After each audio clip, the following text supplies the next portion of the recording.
Hello everyone and welcome back to the channel. Today we're looking at the most dangerous traps and tactics in the Reverse Stafford Gambit, also known as the Boden-Kieseritzky Gambit.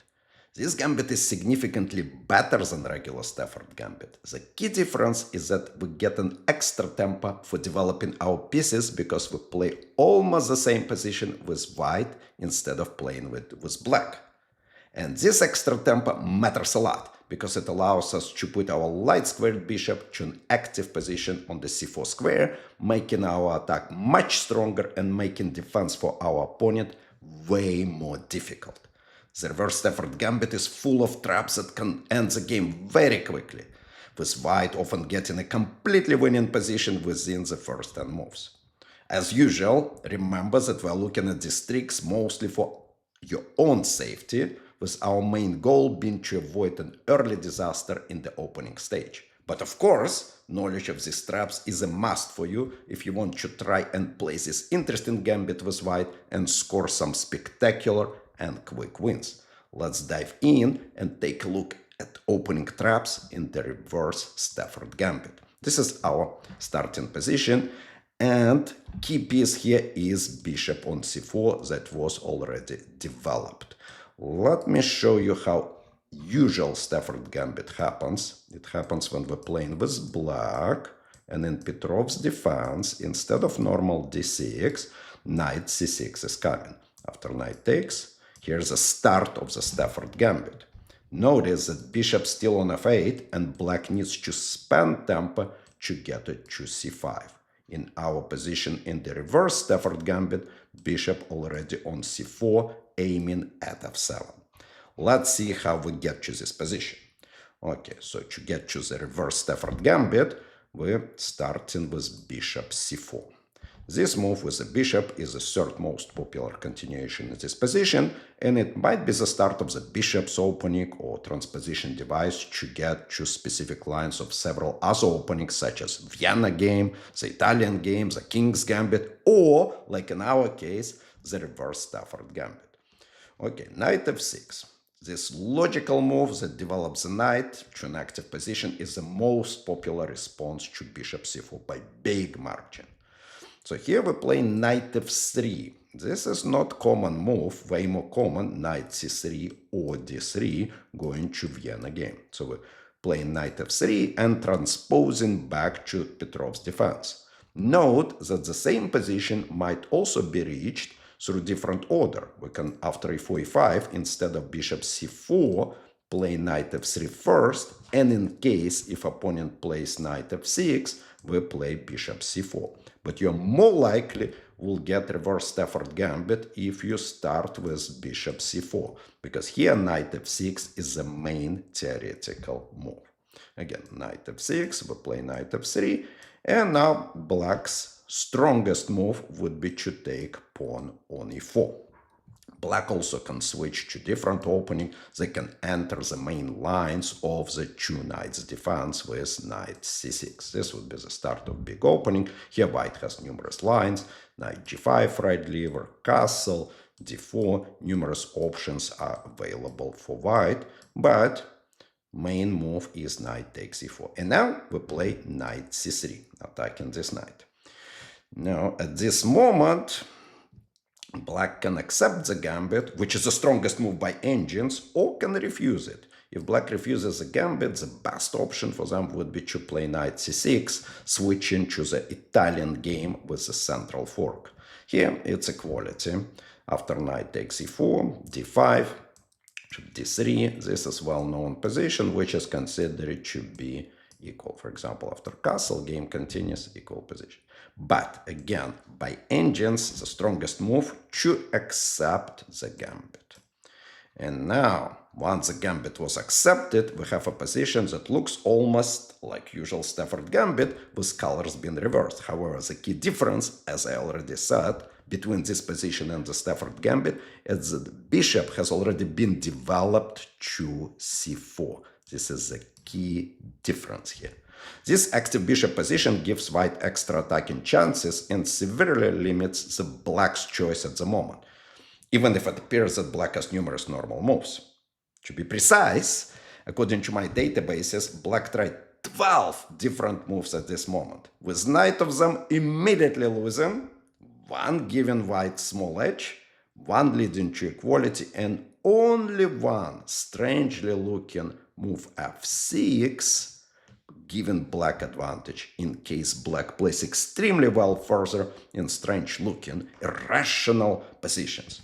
So we will go through these options one by one in the order of their popularity, with the exception of the strongest move f6 that we will consider last. Okay, let's start. d6. This move happened many times, 81,000 games in my online database. This is the most popular move in the Lee Chess Online database, and immediate blunder. Black misses a typical attack against the f7 square. Knight g5. Now white simply attacks f7 twice. What to do for black? The only way to protect the f7 square is to play bishop e6. Then we take on e6 and pawn takes. And now it looks like we should take pawn. We will be better, but we have even better option. We can play queen f3. This is double attack. We're threatening checkmate and threatening pawn on b7. And if we take pawn on b7, we might win rook. For example, if black plays queen e7, then we just take on b7, and then rook is gone. This is already a winning position for white. So if not queen e7, let's see what can be done. Let's say bishop e7, trying to protect. Then we will check, then king needs to move, then we check, king moves, and let's fork. Here we can simply trade, and then we take this rook.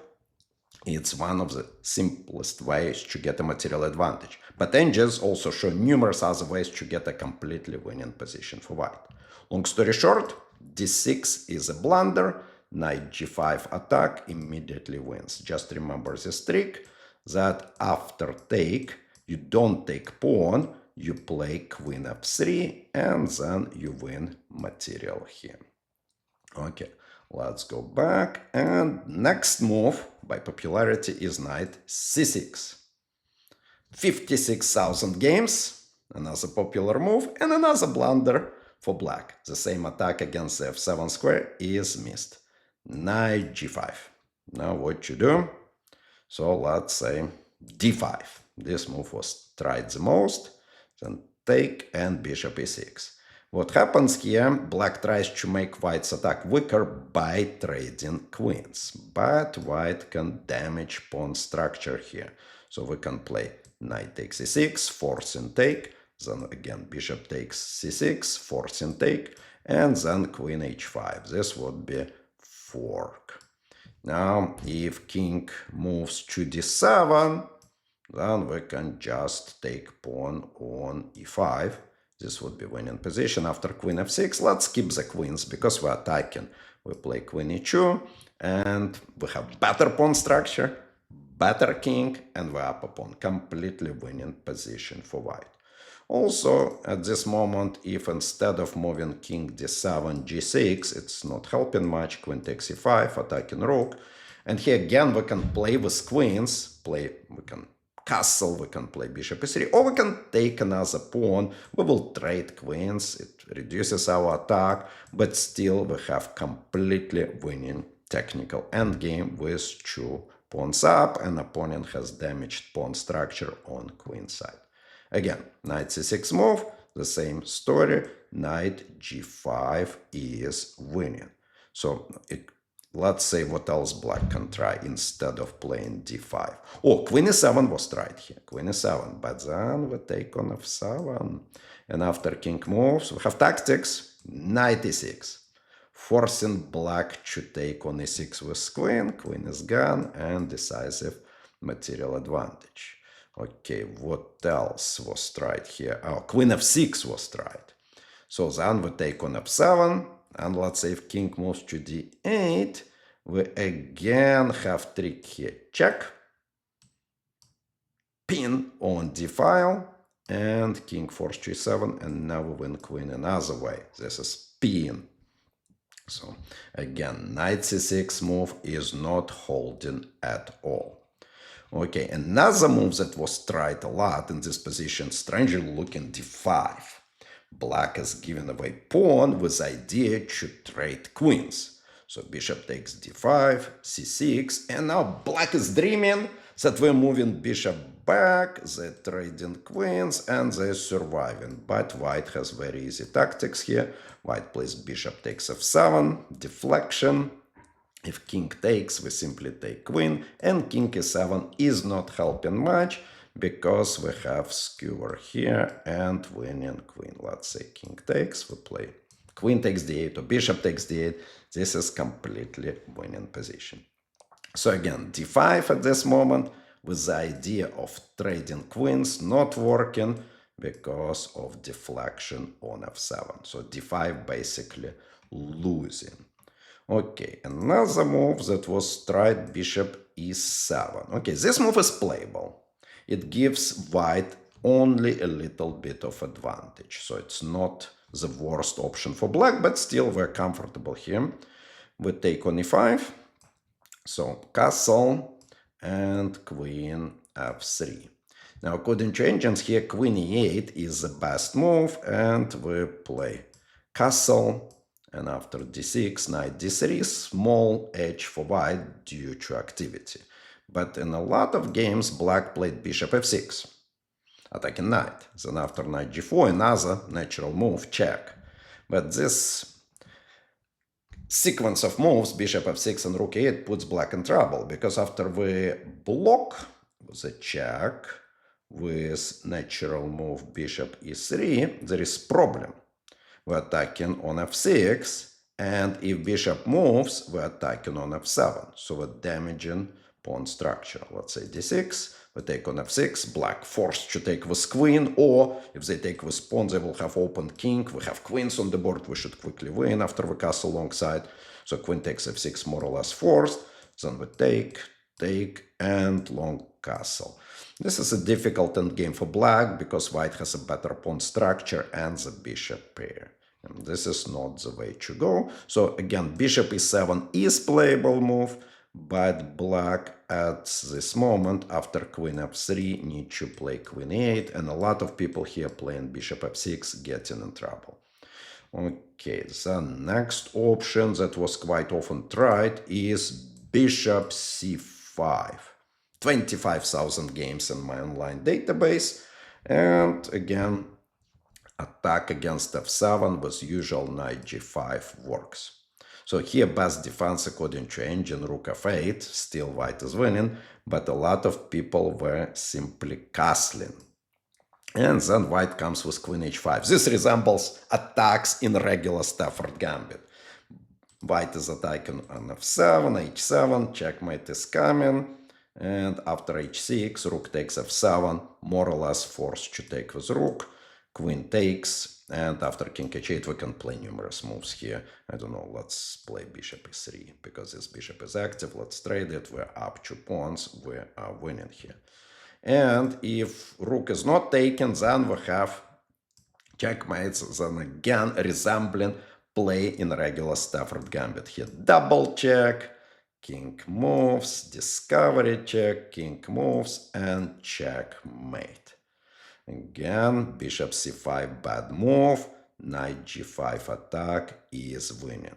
And let me show you, after rook f8, the best play is castle, and after c6, knight takes h7, still very good position. Engine line here, knight takes f8, d takes c4, and something like this leading to decisive advantage for white. Okay, let's again continue a little bit this engine line, bishop 3, bishop takes, and f takes e3. Again, it's not necessarily will happen in the game because this is engine line, but still, after bishop c5 and knight g5, a lot of people castle, and you get this huge attack with queen h5. Okay, let's move on, and c6. This is good move. The second best option, in addition to weird looking f6. Weird looking f6 is the best option by engines, objectively, but c6 is the second best. This is equality. This is equality. So black can get equal game. So we take on e5, 5, bishop d3, bishop d6. Here we can even castle, because if black takes on e5, it's still equality with rook e1, knight d7, f4, castle, and we retake piece.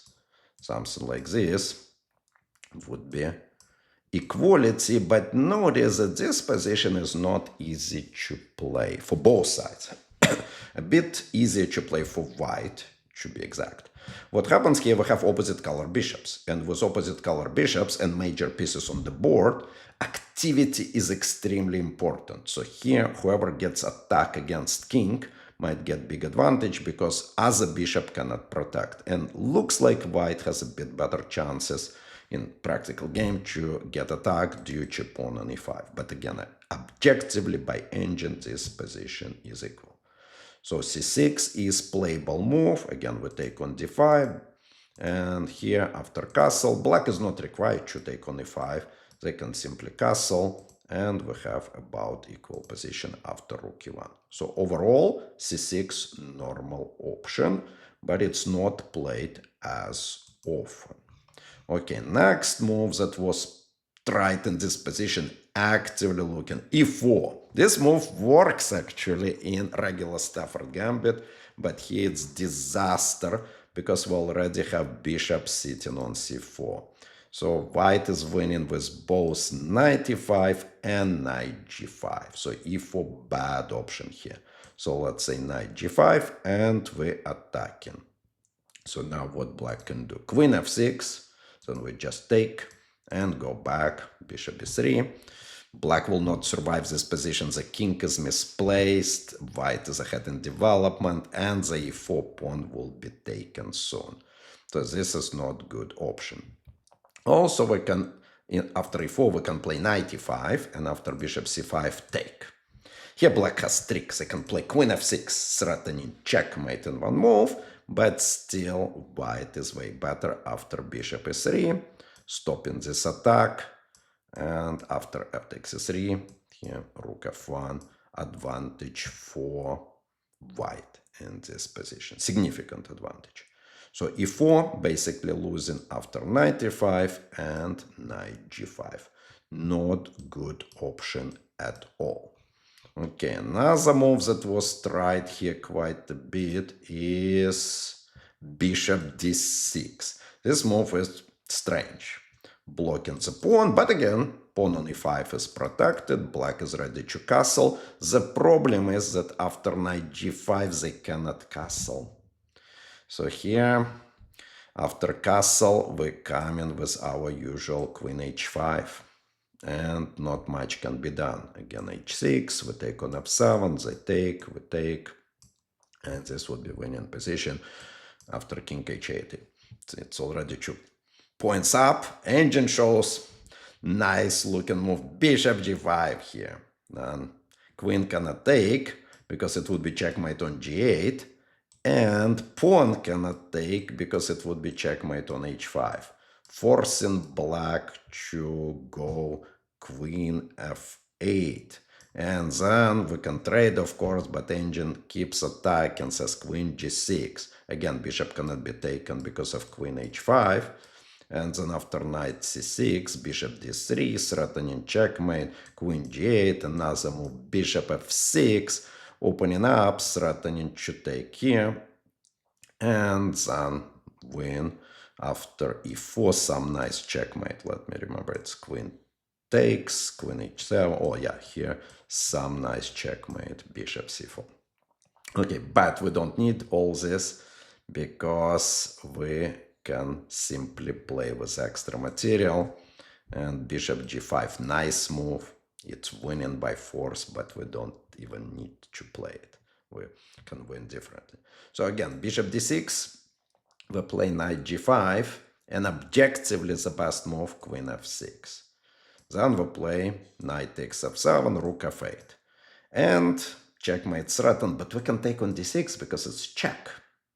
And after c takes d6, bishop e3, and black has the king, bad pawn structure. In addition, white has lead in development. This is a very bad position for black. So basically, bishop d6, the same problem, knight g5 is missed. Okay, what else was tried in this position? Oh, h6 was tried, and this move quite often played in regular Stafford, but here the problem is that we just take pawn on e5 and attack f7 from other side. So, and queen e7 not helping much, it's pin, but we simply castle and we still attack f7 twice, and black is losing. They obviously cannot take knight because we play rook e1, and this would be pin. Let's say take, and bishop e7. We have numerous moves here. I don't know what can we play. Let's play queen e5 and win more material, but again, last move was not necessary. So again, problem with h6 that it fails to knight takes e5. Okay, couple more moves with queens were tried at this moment. So at this moment, queen f6 was tried, and this is also bad because we again play knight g5. Bishop c5, now threatening checkmate on f2, but white has knight e4. Attacking and protecting f2 and getting in stroke initiative. For example, queen e7, we're coming with queen h5, and then something like this, g6, queen h6, not letting to castle. Then we're threatening f6, and after rook comes to f8, we play bishop h6, winning material here. By the way, if black castle here, we have nice finish, a bit different one. With this time we play bishop g5, because pawn is pinned on f7, black cannot play f6 to save queen, the only move queen e8, but now we win by force with knight f6. It's fork, and then black is lost because they cannot stop either queen g5 or queen g4 checkmate. Let's say bishop tries to help and we checkmate on g5. So again, queen f6, losing to this knight g5 again. Probably already noticed this knight g5 constantly threatened. Okay, another queen move that was tried in the same position was queen e7. Also not good option. Here we again coming with knight g5 and f6.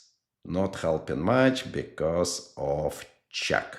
Now, best option for black to take these bishops, and we take with knight and we up material. If king moves, it's even worse because we play check, still forcing take with queen, and now we keep bishop. Well, for like 5 points up in this position. Okay, let's summarize that we learned so far. Basically, black might play in this position c6 with equality. Black might try bishop e7, which gives us small advantage. Anything else except f6 is losing. Any other option is losing immediately because we have either knight g5 or in some cases knight takes e5. And now we will cover this strange looking f6 move. Now we're looking at the f6 move, which is the strongest option by black. This strange looking move is the strongest choice for black in the reverse Stafford Gambit because it protects the e5 pawn and prevents the knight g5 attack.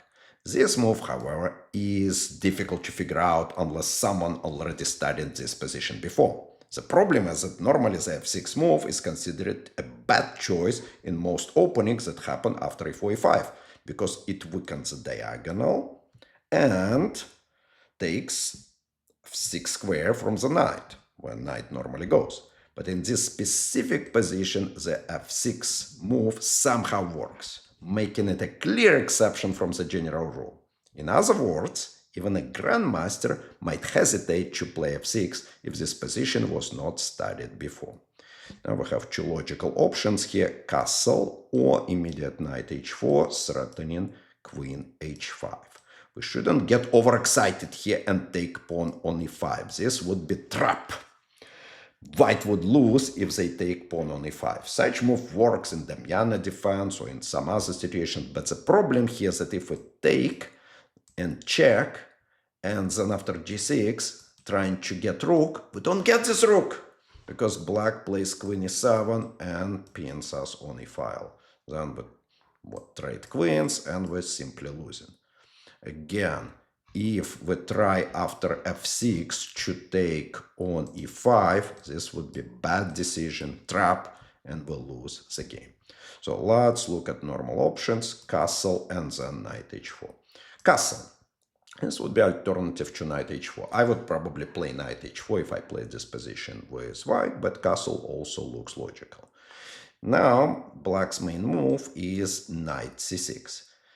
There is immediate trap here if black plays c6. The idea is to play d5, build a strong pawn center, push white pieces back, but it loses immediately because white has strike knight takes e5. And then problem is that queen h5 is coming. Notice we already castled. Our king is not on e1, so no more pin on e-file like it happened when we took on e5 immediately. Let's see what black can do. Take, check. So king cannot move because it would be immediate checkmate. So then what is left? g6. Then we simply take. Queen e7, no more pin, so we take rook on h8 and we're winning.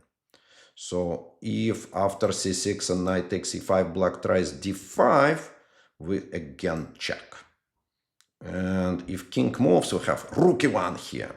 Now we're threatening attacks from all sides. For example, if pawn takes knight, we're playing bishop g5 skewer, winning queen. Pawn cannot take bishop because we'll have some discovery check.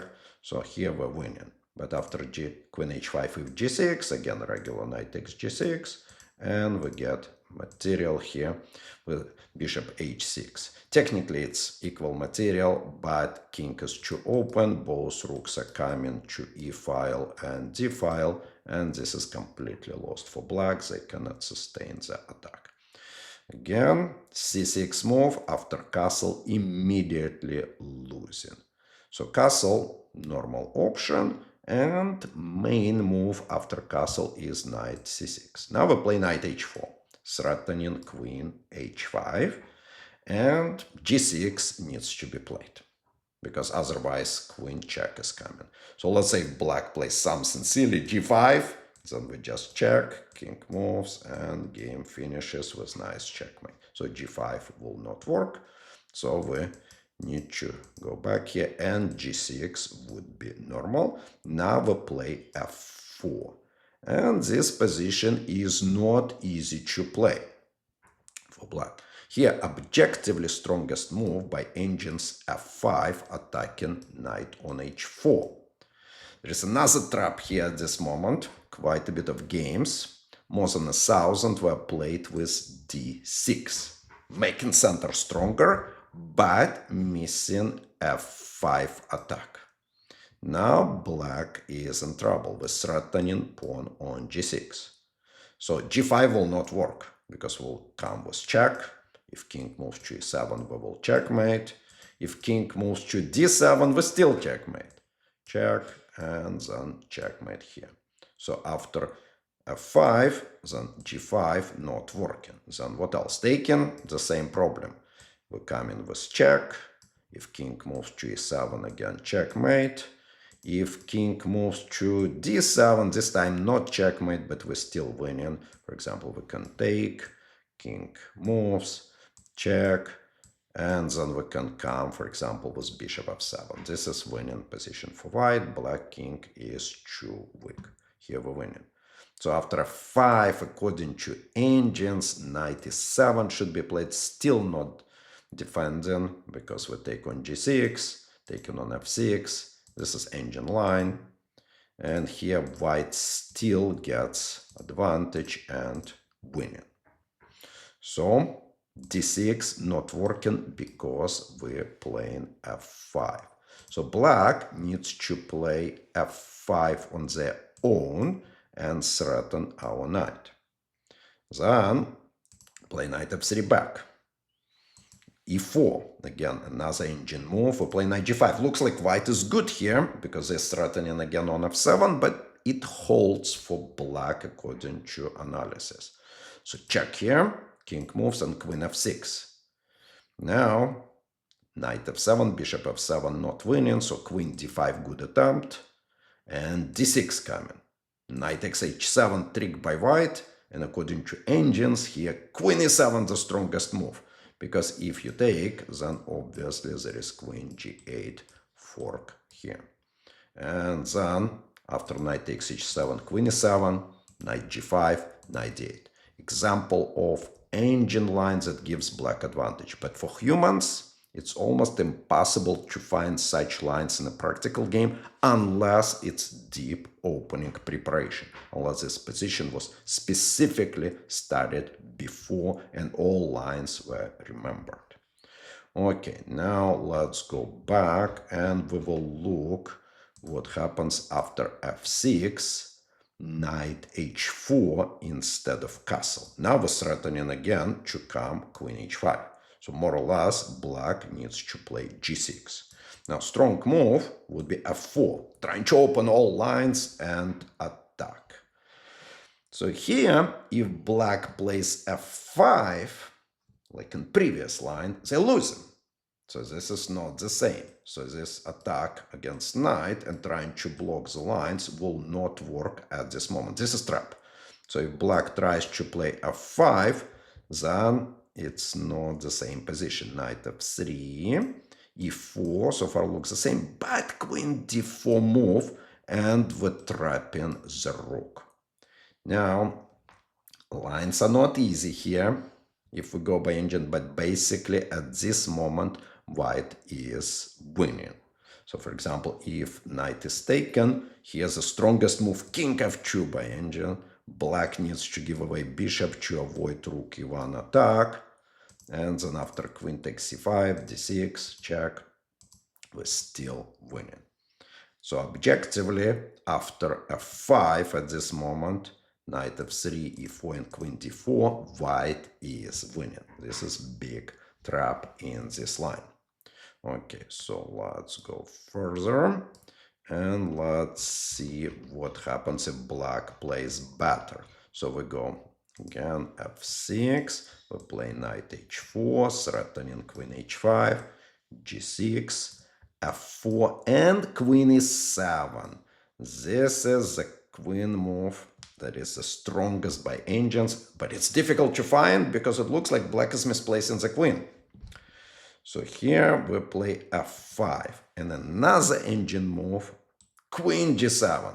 Again, another hard to find move for black, which is considered the strongest objectively, because it appears that black moves the queen around and plays with the pawns. This looks illogical for human players unless this line was studied before. So queen g7 is the strongest move, but there is another trap here, g5. This move was played around 500 times. This pawn push is a blunder because there is check here. And after king d8, we play knight g6, again trapping the rook. If black tries to protect with queen e8, pinning us, then we can simply drop the queen to h3 and we're winning material. For example, after bishop c5, knight takes h8, queen takes h8, we can maybe play even g4, block h5 move, and white is winning here. So again, the strongest move is queen g7. Then we take queen g4. And here, engines claims that black is better, but then balance, sharp play will continue for a while. In human play, white has good practical chances due to lasting initiative.